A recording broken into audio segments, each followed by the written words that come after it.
I'm gonna click on that skeleton.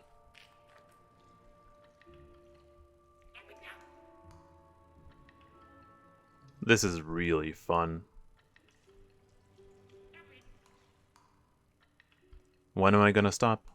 Even I don't know. I think it's when I get hungry. Never mind. Nothing will stop me now.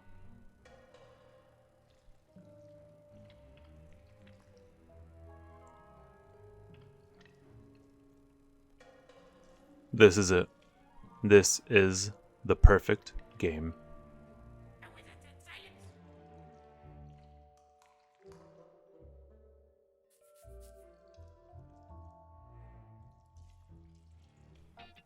Tsioque is a pretty simple game.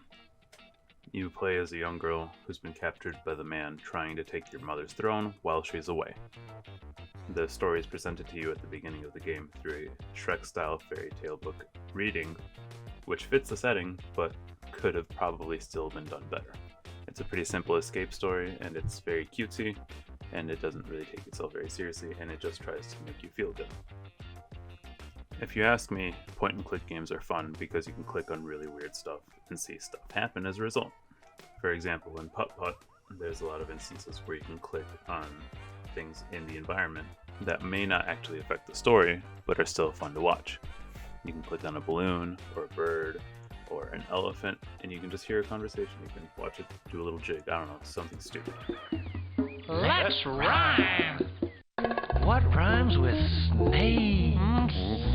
I know. A groovy old snake made a yucky cake. A snake should never, ever bake. Snake. Yeah. This game, I think, would have worked very well with that, and I was disappointed to find out that it didn't really have very much of it. It had a tiny bit at the start, which you have already seen, and then not much else. This game made an attempt to mix up the gameplay, which I appreciate, but at the end of the day, most of the attempts were pretty forgettable and overall poorly done. If you're going to play this game, just expect to point and click. There's not really much to it, there's not much else you should expect. It works, there's no reason to try to switch it up all that much. An issue that I did have with this game is that it felt like I didn't know what to do at a lot of points in the game. But I think that this is something that comes with the genre, and I see it in a lot of games where it's a matter of going to every single room that's available to you at the time and trying every single item on every single thing that you can interact with and hoping that something works. I think that the best way to put this is that it gives you the confusion of a text-based game without as much freedom, because in a lot of text-based games, while you don't know what to do exactly, you can interact with a lot more in a lot more creative ways if it's made well. It is right around this point in writing the review that I realized that maybe the point of a point-and-click game isn't to solve meaningless puzzles and click on stupid shit. Maybe it's to show the player that the logic that we have all grown so dependent on, it's useless. Nothing truly makes sense when you think about it. We're all just floundering about in this world, and this genre is a metaphor for how much of a joke our lives are. The music in this game is unobtrusive and it matches the rest of the game, but it can get repetitive if you're at the same point for an extended period of time. There was a point in my playthrough when I was stuck and I was just clicking on random things, and I just muted the music and I started listening to my own music just to mix it up, you know? But the fact that I couldn't notice it for most of the game means that it was probably well done, but it was done in such a way where it didn't feel very memorable. The sound effects were made to match the visuals, and they managed to do just that. They're simple, cutesy, and they serve their purpose.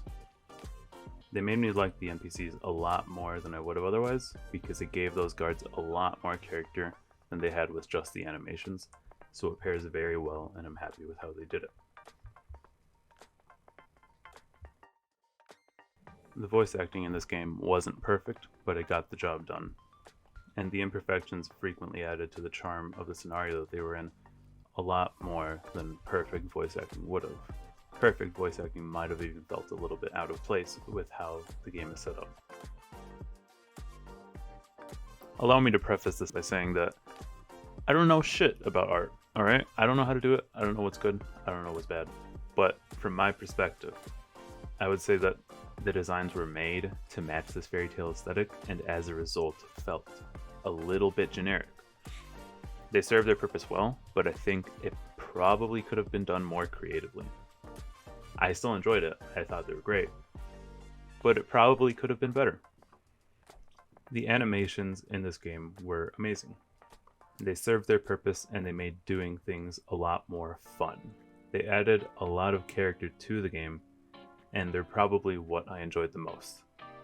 I wish that they could have added more, but I don't think that they were actually capable of it this time around. This game was a Kickstarter, and it ended up with a relatively low budget compared to a lot of AAA or even just AA. Is that a thing?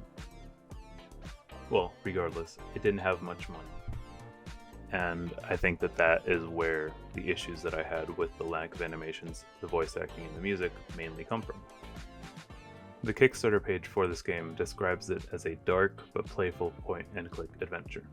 But the darkest it really gets is when some skeletons or a bit of alcohol show up.